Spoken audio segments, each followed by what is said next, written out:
Sir, we are representing Clinica. First of all, we are really thankful, though you are having a busy schedule, still you give time to us. तो first of all आप इतने दूर से आपका इतना busy schedule है हैदराबाद में आप यशोदा में ट्रीटमेंट करते हो फिर भी इतने दूर यहाँ पे to all the way from Hyderabad to north Bengal आप आते हो और यहाँ पे लोगों को ट्रीटमेंट करते हो तो उसका क्या रीज़न है? नमस्कार। मेरा नाम डॉक्टर वंशीधर रेड्डी है। मैं यशोदा हॉस्पिटल का सीनियर गैस्ट्रो कंसल्टेंट है। ये सवाल किसके लिए बोले तो मैं इतना दूर आने का ज़रूरत क्या है तो हम उधर यशोदा में ज़्यादा पेशेंट्स नॉर्थ ईस्ट पेशेंट उधर आ रहा है। सो इतना दूर ट्रैवल करके उधर आके दिखाना उसको भी मुश्किल रहता। सो ज़्यादा से ज़्यादा डिसीजेस छोटा छोटा डिसीजेस इधर ही हम ट्रीट कर सकते। बड़ा बीमारी है थोड़ा इंटरवेंशन हो सकता है तो वो लोग को मैं उधर बुला के इलाज कर सकते। वही मेरा मेन मकसद पेशेंट के लिए इधर बेनिफिट हो जाता और फॉलो पेशेंट्स को भी वो उतना दूर ट्रैवल करना का ज़रूरत नहीं रहता। Thank you sir. तो बेसिकली जो ये स्टोमक रिलेटेड प्रॉब्लम्स है इश्यूज है डिजीज है आजकल के लोगों में ये बहुत कॉमन दिक्कत देखने में आता है। तो जैसे कि एक डिजीज है जैसे एसिडिटी एक बहुत नॉर्मल सा चीज़ सबको लगता है कि एसिडिटी हो गया कुछ एंटासिड ले लो खत्म हो गया। तो वो लोग डिग नहीं करते उस पर वो लोग सोचते हैं हाँ टेम्परेरी डिजीज है खत्म कर मेडिसिन ले लिया खत्म। तो आपको क्या लगता है कि वो खत्म हो जाता है कि वो उसका इफेक्ट होता है फ्यूचर में? यूजुअली एसिडिटी बोले तो लोग को क्या होता है ये छाती में दर्द होना नहीं तो पेट में ऊपर का पेट में दर्द होना ऐसा थोड़ा लोग को रहता। तो सभी लोग को सभी एसिडिटी बोल के सोच के रहता। ज़्यादा बीमार रहता ज़्यादा वाइड स्पेक्ट्रम रहता उसमें यूसोफेगल डिसीजेस हो सकता है अल्सर हो सकता है नहीं तो उसको गाल ब्लैडर स्टोन्स हो सकता है वो सभी लोग का इंटरप्रिटेशन एसिडिटी होल के ही रहता। सो इसीलिए हम एवेलुएट करना छोटा एटलीस्ट एंडोस्कोपी सिंपल एंडोस्कोपी करके अल्ट्रासाउंड करके ऐसा छोटा टेस्ट से हम एसिडिटी का है नहीं नहीं तो उसका सीवियरिटी कैसा है वो सभी हम डायग्नोस कर सकते और ट्रीटमेंट का भी कर सकते। सभी बीमारी के एक ही इलाज नहीं रहता but over the counter drugs लेना ज़्यादा लोग कर सकते बट वो उतना अच्छा नहीं है। फर्स्ट पहले एक बार डॉक्टर से कंसल्ट करो छोटा टेस्ट खून का टेस्ट अल्ट्रासाउंड एंड एंडोस्कोपी छोटा एंडोस्कोपी करते तो उसके हिसाब से हम क्या है उसको डायग्नोस कर सकते उसके हिसाब से दवाई भी दे सकते। Thank you sir. तो नेक्स्ट क्वेश्चन जो ये बंगाल में आजकल बहुत काफ़ी देखा जाता है ऑल ओवर इंडिया भी है बट बंगाल में आजकल बहुत काफ़ी सुना जाता है पहले ये चीज़ उतना सुनाई में नहीं आता था जो है फैटी लिवर। तो इवन फ्रेंड सर्कल में भी अगर मैं देखूँ तो मेरे फ्रेंड सर्कल में भी बहुत लोग हैं ऐसे अगर 100 में से 80% लोगों में आजकल देखा जाता है फैटी लिवर। तो इसका क्या रीज़न है?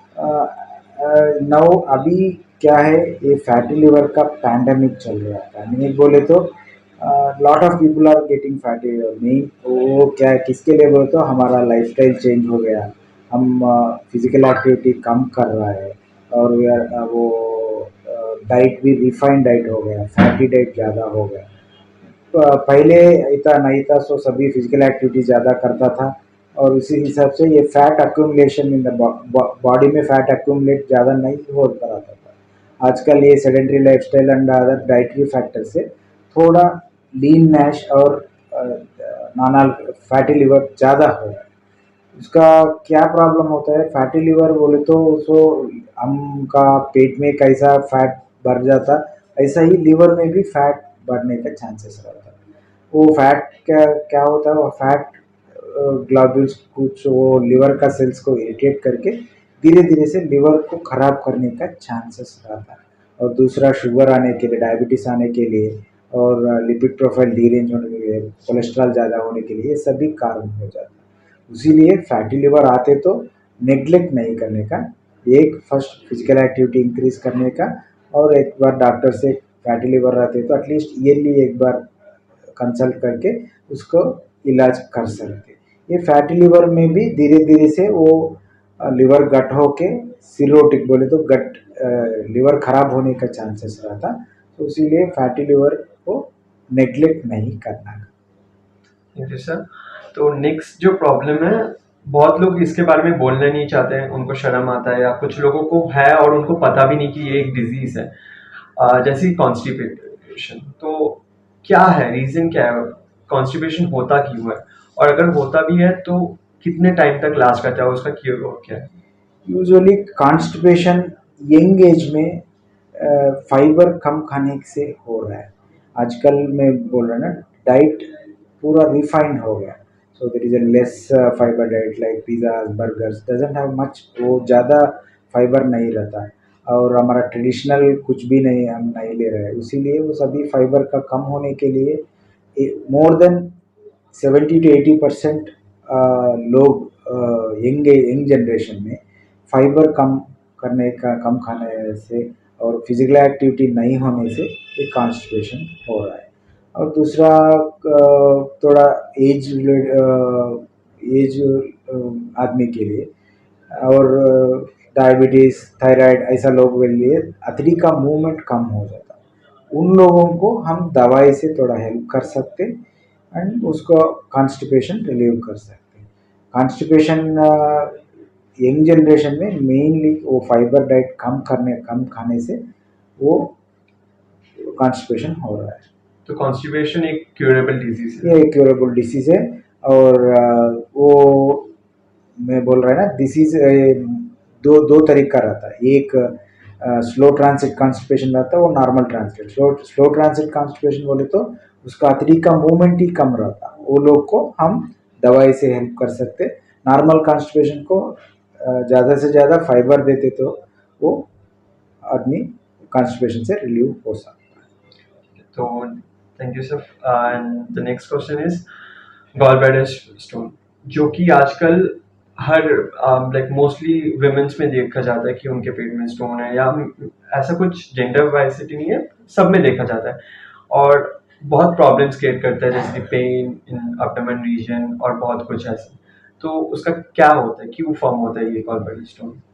गॉल ब्लैडर स्टोन्स का वजह दो कारण रहता, एक हमारा लिवर सेक्रीशंस वो थिक रहते तो गॉल ब्लैडर में स्टोर होने के टाइम पे स्टोन्स बनने का चांसेस रहता, और दूसरा गॉल ब्लैडर मोटिलिटी, हम खाना खाने के बाद स्टमक में डाइजेस्ट होने के बाद वो अंदर अथरी में जाने के टाइम पे गॉल ब्लैडर कंट्रैक्ट होके वो सभी लिवर का जूस फूड में मिक्स हो जाता रहता, ये मोटिलिटी कम होता रहता तो भी उसमें वो बाइल जूस स्टेसिस स्टेसिस बोले तो उधर ही रुक के स्टोन फॉर्मेशन का ज़्यादा चांसेस है।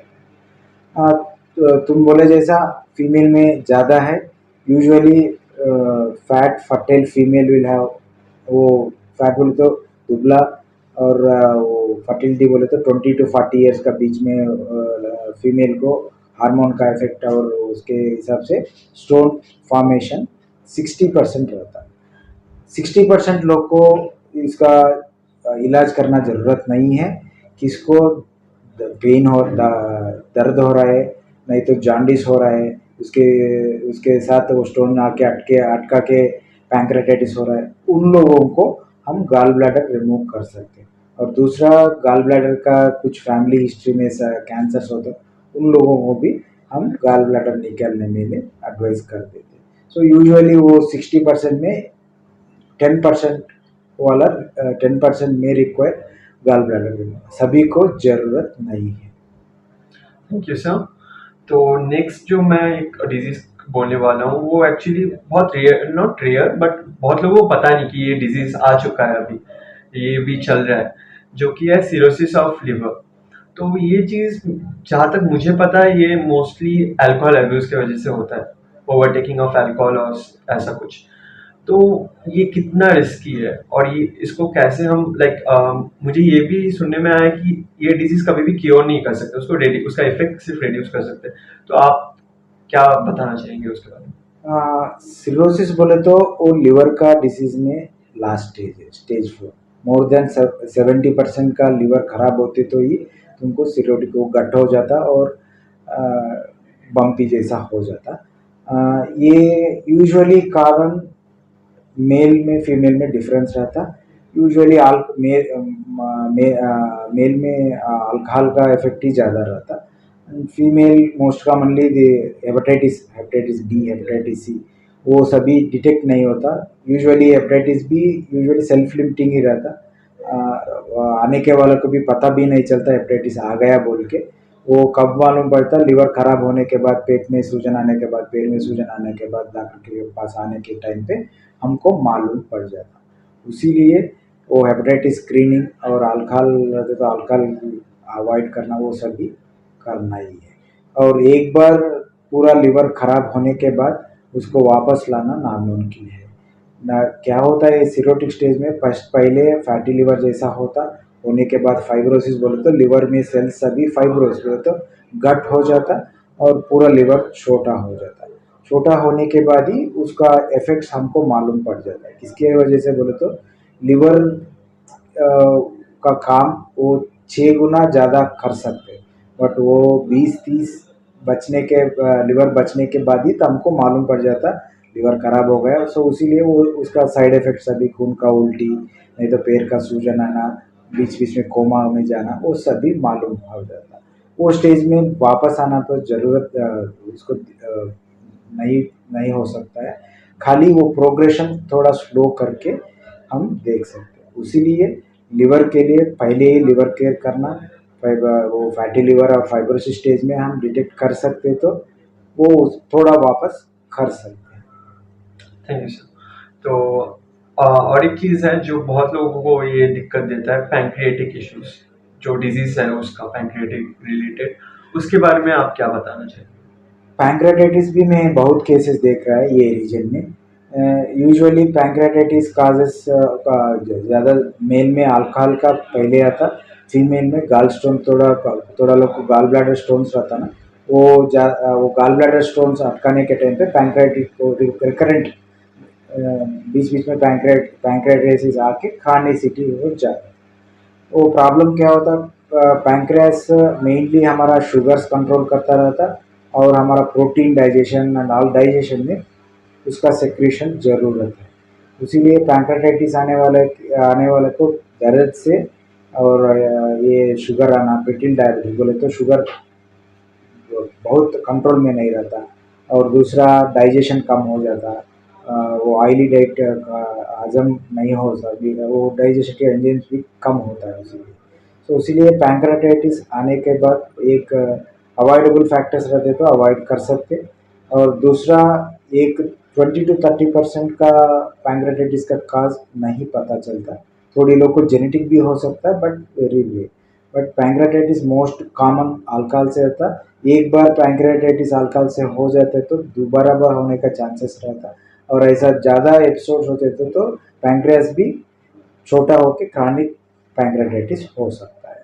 होने के बाद स्टोन्स फॉर्म आके उसको दर्द, बीच बीच में दर्द आना वो सब भी शुरू हो जाता है। तो इसीलिए उसको भी स्टोन रिमूवल का भी इलाज है। और उसका पैंक्रियास का दर्द रहते तो दर्द को भी इलाज कर सकते। तो थैंक यू सर। क्वेश्चन तो यहाँ पे खत्म होता है, बट जितने भी डिजीजेस का नाम मैंने बोला या आपने बताया उसके बारे में, सब में एक कॉमन फैक्टर है जो कि अल्कोहल। तो क्या 90% of liver related diseases are caused by alcohol? Alcohol actually alcohol effects वो कैसा रहता, सभी आदमी को एक ही तरीका नहीं रहता। ये इंडिविजुअल एक एक को लिवर को एक एक कैपेसिटी रहता वो अल्कोहल डीनेचर करने के लिए। सो मोस्टली 100 लोग पीते तो उसमें एक 10-15 पेशेंट आदमी को ही लिवर का प्रॉब्लम, पैंक्रेटाइटिस का प्रॉब्लम हो जाता है। उसका कारण बोले तो वो उसका वो अल्कोहल को टॉक्सिसिटी को डीनेचर करना कैपेसिटी नहीं रहता। ऐसा उन लोग को कोई डिटेक्ट हो जाते तो पहले इसे बंद करे तो उसको ये बीमारी सभी सिरोटिक लिवर का पैंक्रेटाइटिस आने का बच सकता है। तो एक ही है, बट अल्कोहल को बंद करना बहुत मुश्किल है। बट विलनेस उसका लिमिटिंग। लिमिट नहीं, उसका मन में रहना, मैं अल्कोहल बंद करके अच्छा रहना।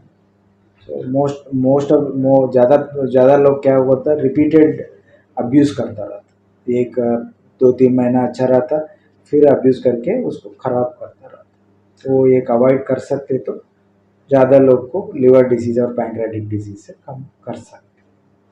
तो हम लोगों का मेन मोटिव था इस वीडियो का कि हम लोग जो लोग इस सबको डिजीज नहीं मानते, जैसे एसिडिटी हो गया, कॉन्स्टिपेशन हो गया, उन लोगों तक आपकी बातें पहुंचाए, जिससे वो लोग आए, जिससे वो लोग समझे कि हाँ ये डिजीज है, इनको क्योर करना चाहिए। तो उन लोगों के लिए ये मेन वीडियो था। तो thank you sir. Welcome, thank you.